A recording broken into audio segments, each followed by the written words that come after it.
Good evening. This is Orson Welles, your producer of a special series of broadcasts presented by the makers of Pabst Blue Ribbon, the Mercury Summer Theater of the Air.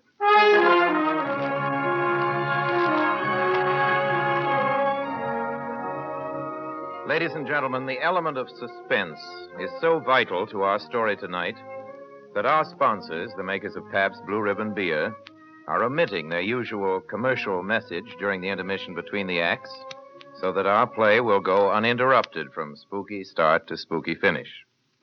Therefore, let's give Ken Roberts his 45-second opportunity right now to extol the merits of that splendid, Ken? Of that blended, splendid Pabst Blue Ribbon. Those two words tell the whole flavor story. You see, every single drop of Pabst Blue Ribbon is the happy result of blending, the full flavor blending of never less than 33 fine brews. That's right. Never less than 33 fine brews blend their individual taste tones to give you that splendid flavor. Not too light, not too heavy, but fresh, clean, sparkling, with the real beer taste coming through just the way you like it. Friends, these days, when your dealer is occasionally unable to supply you with all the Pabst Blue Ribbon you'd like, please keep on asking. For every single bottle you do get will live up to the same high standards of quality and taste. Yes, every bottle will be, as always, blended, splendid Pabst Blue Ribbon. And now, Mr. Wells. We of the Mercury reckon that a story doesn't have to appeal to the heart, it can also appeal to the spine. Sometimes you want your heart to be warm, sometimes you want your spine to tingle. Well, the tingling, it's to be hoped, will be quite audible as you listen tonight to a classic among radio thrillers. Its author is one of the most gifted of all the writers who've ever worked for this medium, Lucille Fletcher, who wrote the greatest single radio script ever written. Sorry, wrong number. The title of this, her terrifying little tale of Gru, for this evening, is another spine tingler by name The Hitch-hiker.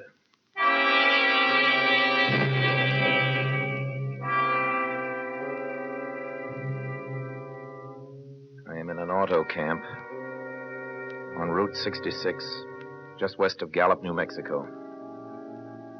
If I tell it, maybe it'll help me. It'll keep me from going crazy. But I must tell this quickly. I'm not crazy now. I feel perfectly well. Perfectly well. Except that I'm running a slight temperature. My name is Ronald Adams. I'm 36 years of age, unmarried, tall, dark, with a black mustache. I drive a 1940 Ford V8, license number 6B7989. I was born in Brooklyn. All this I know. I know that I'm at this moment perfectly sane. That it is not me who's gone mad, but something else. Something utterly beyond my control. But I must speak quickly. At any moment, the link with life may break. This may be the last thing I ever tell on Earth. The last night I ever see the stars.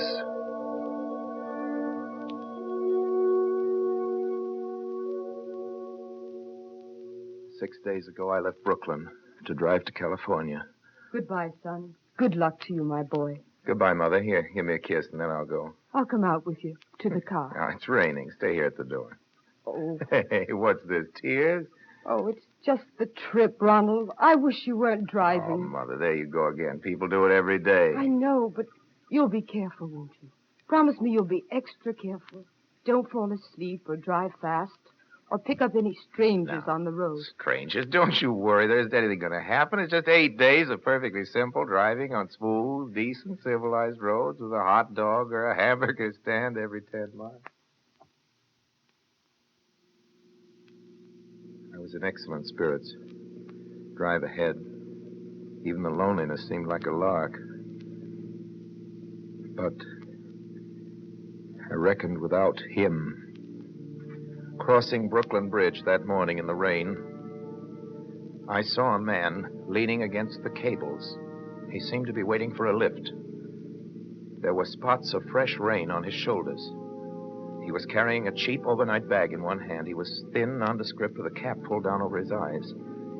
He stepped off the walk, and if I hadn't swerved, swerved, I'd have hit him. I almost did. Almost did hit him. Now, I would have forgotten him completely, except that just an hour later, while crossing the Pulaski Skyway over the Jersey Flats, I saw him again. At least he looked like the same person. He was standing now with one thumb pointing west. I couldn't figure out how he'd got there, but I thought maybe one of those fast trucks had picked him up, beaten me to the Skyway, and let him off. I didn't stop for him. Then, late that night, I saw him again. It was on the new Pennsylvania Turnpike between Harrisburg and Pittsburgh. It's 265 miles long with a very high speed limit. I was just slowing down for one of the tunnels when I saw him standing under an arc light by the side of the road. I could see him quite distinctly. The bag, the cap, even the spots of fresh rain spattered over his shoulders. He hailed me this time.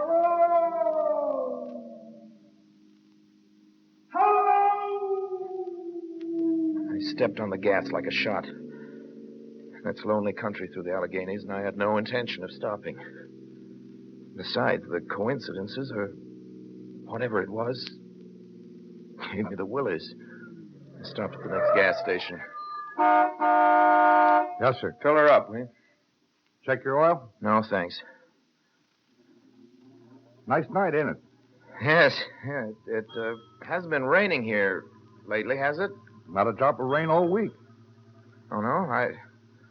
I suppose that hasn't done your business any harm. Well, people drive through here all kinds of weather. Mostly business, though. Ain't many pleasure cars out in the turnpike this season of the I year. guess not. What about hitchhikers? Hitchhikers here? Why, what's the matter? Don't you ever see any? A guy'd be a fool who started out to hitchhike on this road. Look at it. Then you never see anybody? No. Maybe they get a lift before the turnpike starts. I mean, you know, just before the toll house. But then it's a mighty long ride. Most cars wouldn't pick up a guy for that long a ride. This is pretty lonesome country here, mountains and woods. Yeah.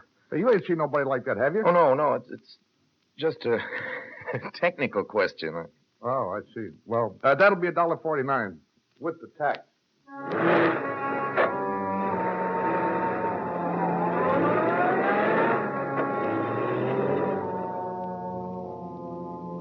The thing gradually passed from my mind as coincidence. I had a good night's sleep in Pittsburgh. I didn't think about the man all next day until just outside of Zanesville, Ohio, I saw him again. It was a bright, sunshiny afternoon.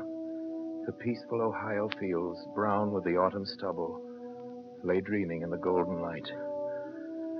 I was driving slowly, drinking it in, when the road suddenly ended in a detour. In front of the barrier, he was standing. Let me explain about his appearance before I go on. I repeat, there was nothing sinister about him. He was as drab as a mud fence, nor was his attitude menacing. He merely stood there, waiting, almost drooping a little, the cheap overnight bag in his hand. He looked as though he'd been waiting there for hours. And he hailed me. He started to walk forward. Hello! Hello! I'd stopped the car, of course, for the detour. For a few minutes, I couldn't seem to find the new road. I realized he must be thinking that I'd stopped for him. Hello! No, I'm... Not just now. I'm sorry. Going to California? No, not today. The other way. I'm going to New York. Sorry.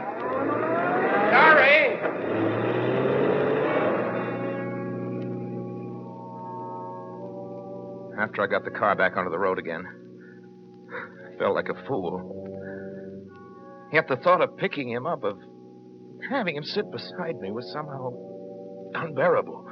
Yet at the same time, I felt more than ever unspeakably alone. Hour after hour went by. The fields, the towns ticked off one by one. The lights changed. I knew now that I was going to see him again. And though I dreaded the sight, I caught myself searching the side of the road, waiting for him to appear.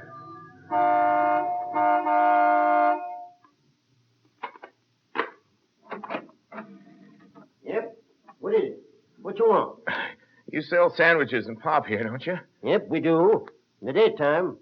But it close up for the night. I know, but I was wondering if you could possibly may have a cup of coffee.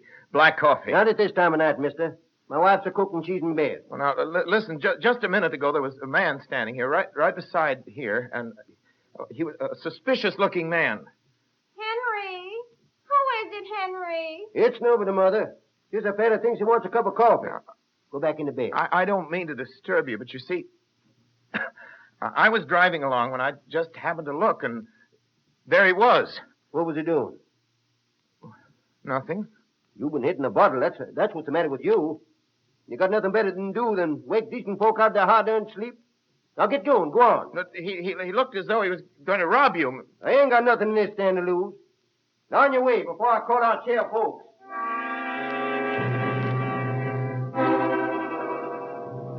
I got into the car again and drove on slowly. I was beginning to hate the car. If I could have found a place to stop to rest a little, but I was in the Ozark Mountains of Missouri now. Few resort places there were closed. I had seen him at that roadside stand. I knew I'd see him again. Maybe at the next turn of the road. I knew that when I saw him next, I'd run him down.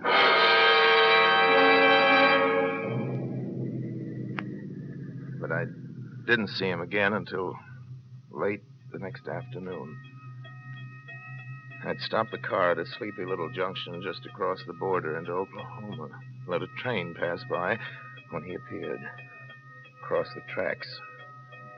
He was leaning against a telephone pole. It was a perfectly airless, dry day. The red clay of Oklahoma was baking under the southwestern sun. Yet there were spots of fresh rain on his shoulders. I couldn't stand that. Without thinking, blindly, I started the car across the tracks. He didn't even look up at me. He was staring at the ground. I stepped on the gas hard, veering the wheel sharply toward him. I could hear the train in the distance now, but I didn't care. Then, something went wrong with the car. It stalled right on the tracks. The train was coming closer. I could hear its bell. Heard its cry, its whistle crying. Still, he stood there. And now I knew that he was beckoning. Beckoning me to my death.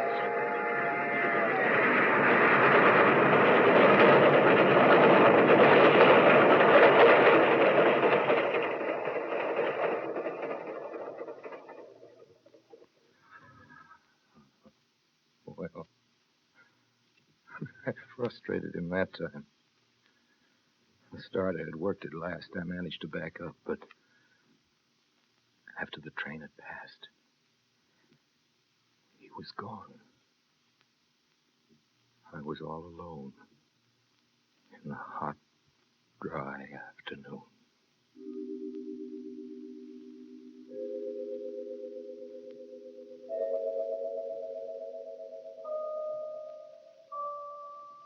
After that, I knew I had to do something. I didn't know who this man was or what he wanted of me. I only knew that from now on, I mustn't let myself be alone on the road for 1 minute. Hello there. Hello. Like a ride? What do you think? How far you going? Amarillo. I'll take you to Amarillo. Amarillo, Texas? Yeah, I'll drive you there. Gee. Hop here. Mind if I take off my shoes? My dog's killing me. No, go right ahead. Oh, gee, what a break this is. Swell car and decent guy. Driving all the way to Amarillo. All I've been getting so far is trucks. You hitchhike much? Sure. Only it's tough sometimes in these great open spaces to get the break. Yeah, I think it would be, but I'll bet, though, if you got a good pickup and a fast car, you could get to places faster than, well, say another person in another car. I don't get you. Well, you take me, for instance. Suppose I'm driving across the country at a nice, steady clip of about 45 miles an hour. Couldn't a girl like you just standing beside the road, waiting for lifts, beat me to town after town, provided she got picked up every time in a car that was doing 65 or 70 miles an hour? I don't know. Maybe she could, maybe she couldn't. What difference does it make? Oh, no difference. It's just crazy idea I had sitting here in the car. Oh, imagine spending your time in a swell car thinking of things like that. What would you do instead? What would I do if I was a good-looking fellow like yourself? Well, I'd just enjoy myself. Every minute of the time. I'd sit back and relax. If I saw a good-looking girl along the side of the road... Hey! Did you see him, too? See who? That man standing beside the barbed wire fence. I didn't see anybody. Right there. There was nothing, just a barbed wire fence. What did you think he was doing, trying to run into that barbed There wire was a man fence? there, I tell you. A thin, gray man with an overnight bag in his hand. I was trying to run him down. Run him down? You mean kill him? I'm trying to get rid of him. Or at least prove that he's real. But you say you didn't see him back there. You sure? I didn't see a soul. As far as that's Well, concerned... watch for him. Watch for him the next time. Then keep watching. Keep your eyes peeled on the road. He'll turn up again. Maybe any minute now. There! Look there! How does this door work? I'm getting out of here. Did you see him that time? Did you see him? No, I didn't see him that time. And personally, mister, I don't expect never to see him. All I want to do is go on living. And I don't see how I will very long driving No, with look, you. I'm sorry. I don't know what came over me. Please, don't go. So if you'll excuse Please, me, you mister... can't go. Listen, how'd you like to go to California? I'll drive you all the way to California. Pink elephants all the way? No, thanks. Listen, please, just 1 minute. You know what I think you need, big boy? Not a girlfriend, just a good dose of sleep. There, I cut it now. No. No, you can't go. Leave your hands off of me, do you hear? Leave your hands Come back here, please. Come back.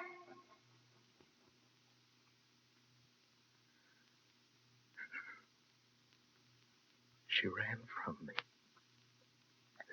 As if I was some kind of monster.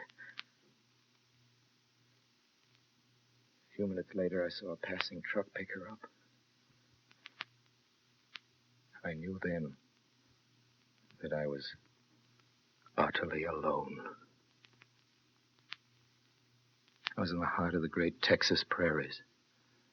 There wasn't a car on the road after the truck went by. I tried to figure out what to do, how to get hold of myself. If I could find a place to rest, or even if I could sleep right here in the car. Just a few hours. And sleep.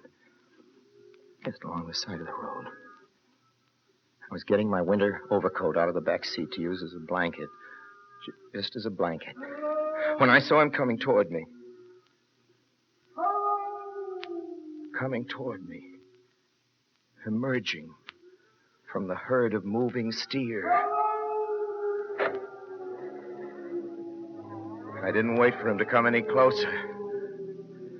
Maybe I should have spoken to him then.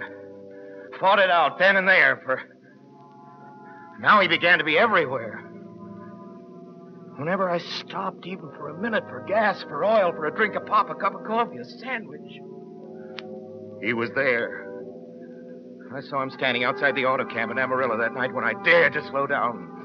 He was standing near the drinking fountain, a little camping spot just inside the border of New Mexico. He was waiting for me outside the Navajo reservation where I stopped to check my tires. I saw him in Albuquerque where I bought 10 gallons of gas. I was afraid now. Afraid to stop. I began to drive faster and faster. I was in lunar landscape now. The great arid mesa country of New Mexico. I drove through it with the indifference of a fly crawling over the face of the moon. But now he didn't even wait for me to stop. Unless I drove at 85 miles an hour over those endless roads. He waited for me. At every other mile. see his figure. Shadowless, flitting before me, still in its same attitude, over the cold and lifeless ground, flitting over dried-up rivers, over broken stones cast up by old glacial upheavals, flitting in the pure and cloudless air.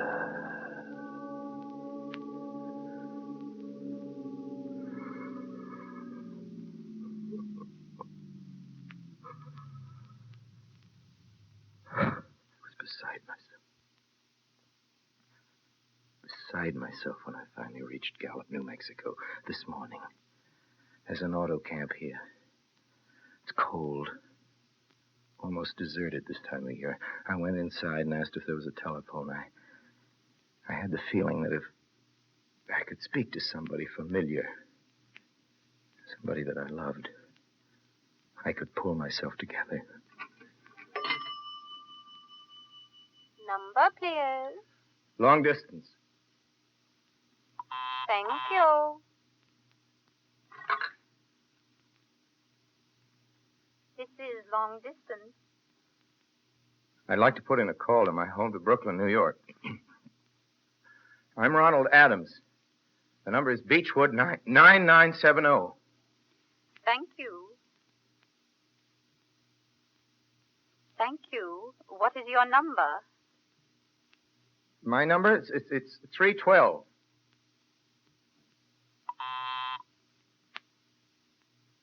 Albuquerque.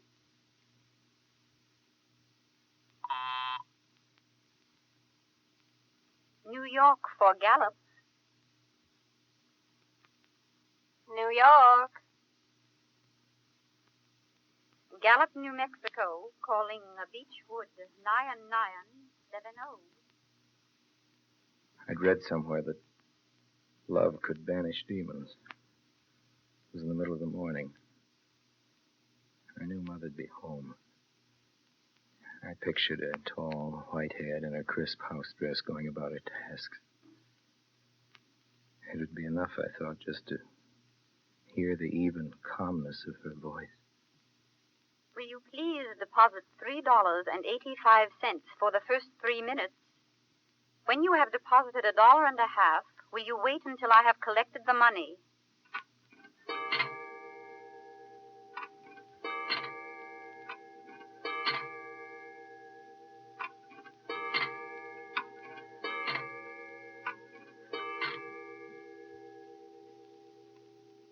All right.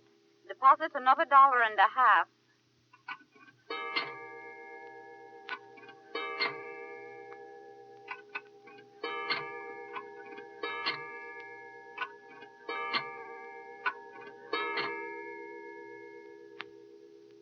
Will you please deposit the remaining 85 cents?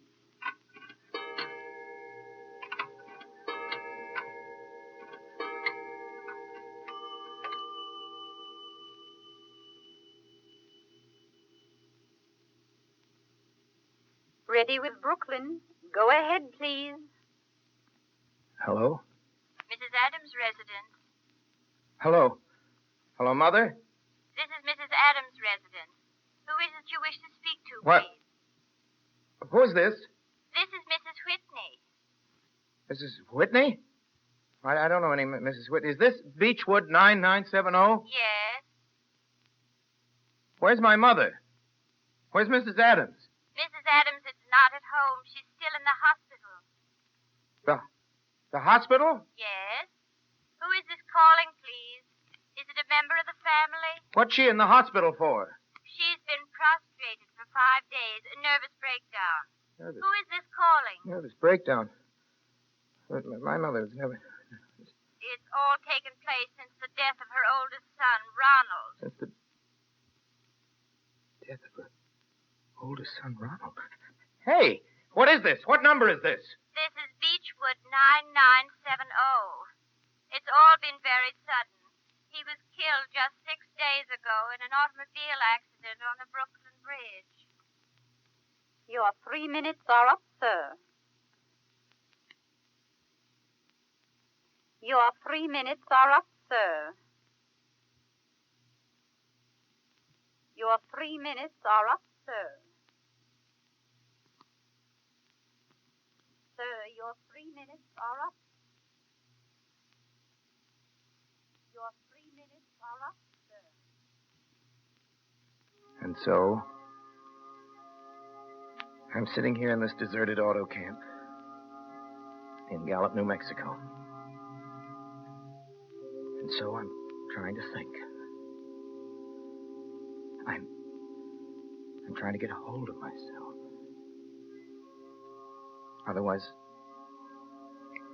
Otherwise I'll go crazy. Outside, it is night. The vast, soulless night of New Mexico. 1 million stars are in the sky. Ahead of me stretch 1,000 miles of empty mesa, and mountains, prairies, desert. Somewhere among them, he is waiting for me.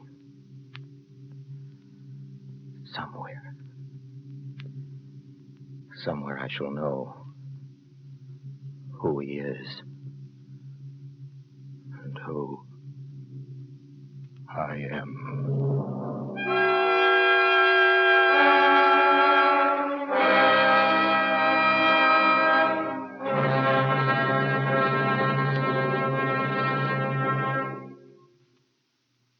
Orson Welles will be back in just a few seconds to tell you about next week's production of the Mercury Summer Theater. But first, the makers of Pabst Blue Ribbon wish to remind you that though you may not be able to get Pabst Blue Ribbon every time you want it in these days of grain restrictions, it is well worth your while to keep asking. For every bottle you do get will continue to live up to its name. And speaking of grain restrictions, not a single grain of wheat is being used in the brewing of beer and ale. And the grains that are being used by breweries are not the grains wanted for famine relief. Now, let me repeat.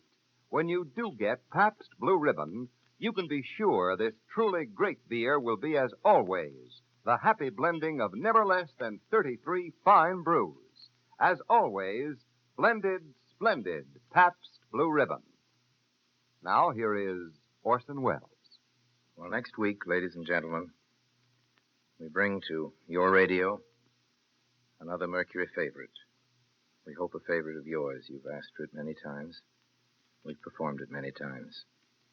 Jane Eyre. And Jane will be played by a Mercury actress who was heard tonight and has been heard so often on our shows. One of the most gifted people we know in our business, Miss Alice Frost.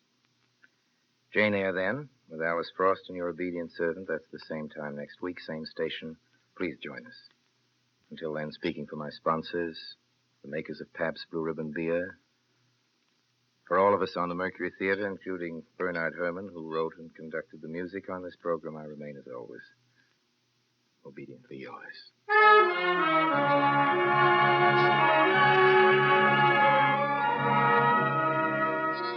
More than one half of all our nation's workers make their living in the food industry or a related field. One of the largest groups in the food industry are the grocers. Next week in Chicago, the National Association of Retail Grocers, which represents more than 500,000 retailers, is holding its first post-war convention, at which problems of food distribution will be discussed and new ideas and methods will be worked out to better serve its customers. The makers of Pabst Blue Ribbon Beer salute the grocer, who is doing his very best under trying conditions to keep America well fed. This program came to you through the courtesy of the Pabst Brewing Company of Milwaukee, Wisconsin, makers of blended, splendid Pabst Blue Ribbon. This is CBS, the Columbia Broadcasting System.